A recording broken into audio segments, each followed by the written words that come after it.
जणांचे जे आपले व्ह्युअर्स आहेत त्यांचे काही डाऊट्स आहेत, आज ते आपण नक्कीच क्लिअर करूया.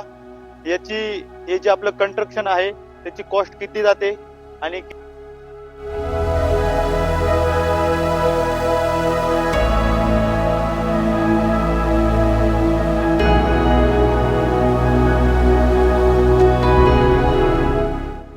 आपल्या पाटील साहेबांनी सांगितलं की आपली ही जी कॉस्ट आहे किती पर्यंत जाते.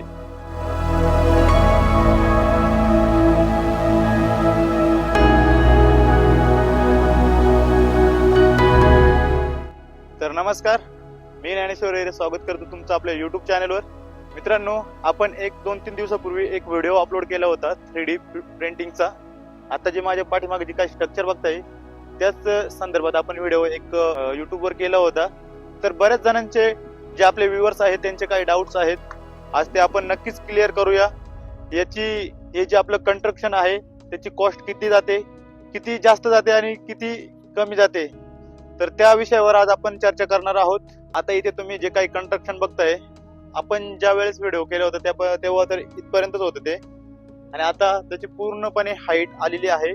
आणि हे जे काही आपण प्रोजेक्ट करतोय आता आपल्या हा 3Dचा, हा आज पूर्णपणे फायनल होऊन जाणार आहे. याची जी आज लास्टची जी स्टेप आहे तीच बाकी आहे. बाकी पूर्णपणे आपला जो प्रोजेक्ट आहे तो आज पूर्ण होत आहे. इकडनं तुम्ही जर बघाल, जी आपण मागच्या व्हिडिओमध्ये डिझाईन बघितली होती ती अशा प्रकारे इकडे डिझाईन दिसत आहे.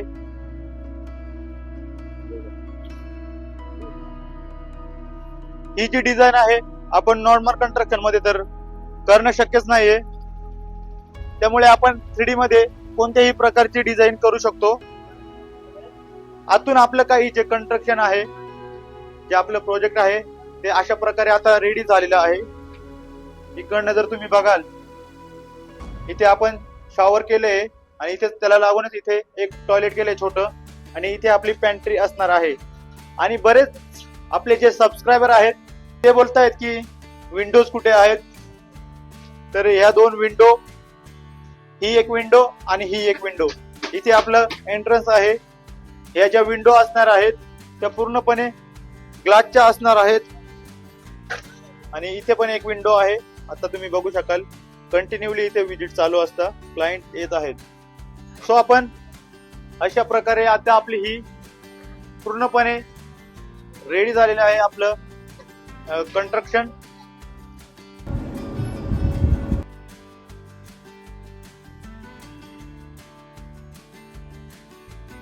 तर बरेच लोकांचा असा प्रश्न होता की आपण स्लॅब करू शकतो याच्यावर. हा, करू शकतो ना.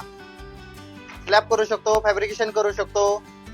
स्लॅबच्या 2 पद्धती आहेत. तुम्ही एकतर साधा सपोर्ट देऊन स्लॅब करू शकता, नाहीतर खाली प्रीकास्ट बनवून तुम्ही त्याच्यावरती स्लॅब ठेवू शकता, एक 4 ते 5 इंचाचा. तर आपण हे जे कंस्ट्रक्शन आहे का केलं पाहिजे, काय फायदा आहे याचा? हे कंस्ट्रक्शन करण्यामागे एकच फायदा आहे की तुमचा टाइम वाचू शकतो. जे तुम्ही 6-7 महिन्याचं घर बांधताना ते तुम्ही 3-4 महिन्यातच तुम्ही पूर्ण करू शकता. त्यासाठी हे फास्ट कंस्ट्रक्शन आहे. आणि आपण खाली कोणत्या प्रकारे पीसीसी तुमचं कसं आहे, आपण ह्या मशीनीने ग्राउंड +1 करू शकतो. त्याच्यामुळे पीसीसी मध्ये तुम्ही 2 प्रकारे करू शकता. ग्राउंड करायचे असेल तर तुम्ही साधा पीसीसी करू शकता, आणि G+1 करायचे असेल तर तुम्हाला खाली लोड बेरिंग पीसीसी करायला लागेल, जेणेकरून तुमच्या जो बंगलो बांधणार आहे त्याचा लोड पूर्ण आपण वॉलवरतीच देतो. त्यासाठी आता बरेच जण म्हणत होते यावर लात मारली तरी पडेल का? नाही पडणार ना. तुम्हाला लाईव्ह डेमो दाखवतो, मी लात मारून दाखवतो हे पडेल का. बघा इकडे आपण ज्या या भिंती आहेत त्यांना जो गोलो ठेवले त्यामध्ये नेमकी प्लंबिंग कशी असेल आपली? प्लंबिंग कशी आहे माहितीये का, आपण पूर्ण पाईपलाईन आणि इलेक्ट्रिशियनचे वायर त्यातून फिरवून घेणार.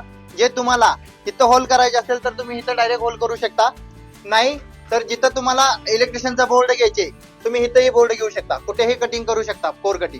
कोर कटिंग करताना तुम्हाला क्रॅक जाणार नाहीये, काही होणार नाहीये, आणि स्ट्रेंथ वरती पण परिणाम पडणार नाहीये त्याचा कटिंग केल्यानंतर. आता बरेच जणांचं असं म्हणणे की याची लाईफ खरंच इतक्या वर्ष आहे का? आहे ना, 70 ते 80 वर्षाची लाईफ आहे याला. आता तुम्ही बघायला इकडे आपण अशा प्रकारे लिंटर लावलेले आहेत आणि त्याची आपण थोडक्यात माहिती घेऊया. तुम्ही बघताय हे लिंटल आहे. हे लिंटलला हे सपोर्ट म्हणून आपण प्लेट टाकलेली आहे.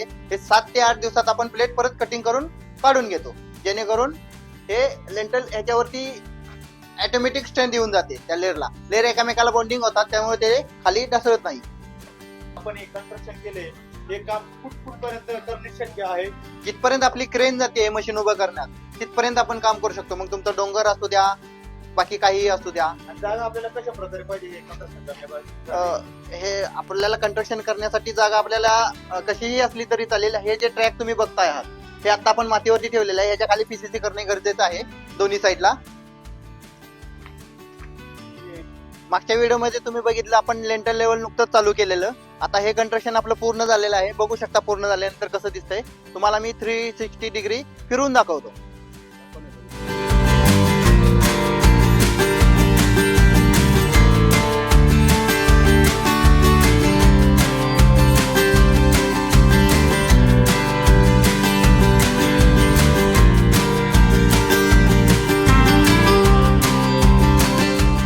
बरेचसे जे आपले सबस्क्रायबर मित्र होते तर त्यांचे बरेचसे जणांचा प्रश्न हाच होता की याची कॉस्ट कशी असते. एक थोडक्यात आपण कॉस्टची माहिती घेऊया. तर आपले इथे हे पाटील साहेब आहेत, आमचे स्टाफ मेंबरच आहेत. आपली जी कॉस्ट 1200 पासून तर एक 2000 पर्यंत अशी आपली स्क्वेअर फूट प्रमाणे कॉस्टिंग आहे. तर बऱ्याचशा जणांना अजून काही प्रश्न विचारायचे जर असतील तर स्टार्टिंगला माझा ज्ञानेश्वर नावाने एक नंबर येईल, त्या नंबरवर बेसिक तुम्हाला माहिती मिळाली जाईल. आणि खाली एक सागर ठाकरे म्हणून तुम्हाला नंबर येईल. जर तुम्हाला अजून काही जास्तीत जास्त माहिती मिळवायची असेल किंवा कॉस्टची पण, तर सागर ठाकरे यांना कॉल करावे. आणि ज्यांना कोणाला नॉर्मल माहिती हवी असेल तर वरती एक नंबरला माझा नंबर दिसतोय ज्ञानेश्वर रेरे नावाने, तर मला नक्कीच संपर्क करा. सो व्हिडिओ कसा वाटला नक्कीच लाईक शेअर कमेंट करून कळवा. आणि ज्यांना कुणाला हे काम 3Dचं ज्यांना करायचं असेल तर नक्कीच आमच्या ऑफिसला एकदा नाशिकला भेट द्यावी. आपल्याला तिथं पूर्णपणे माहिती मिळाली जाईल आणि पूर्णपणे गाईड केलं जाईल. जे काही तुमचे प्रश्न असतील त्याचं पूर्णपणे तुम्हाला मार्गदर्शन केलं जाईल. आणि ज्यांना कोणाला व्हिजिट करायचं असेल आपल्या 3D फार्म हाऊसला तर नक्कीच एकदा व्हिजिट करा. आपले जे प्रोजेक्ट आहेत मोस्टली आता नाशिक शहरामध्ये खूप जास्त प्रमाणात चालणार आहेत. तर नक्कीच तुम्ही मला संपर्क साधू शकता आणि आमच्या CDIL कंपनीला पण संपर्क करू शकता. थँक्यू.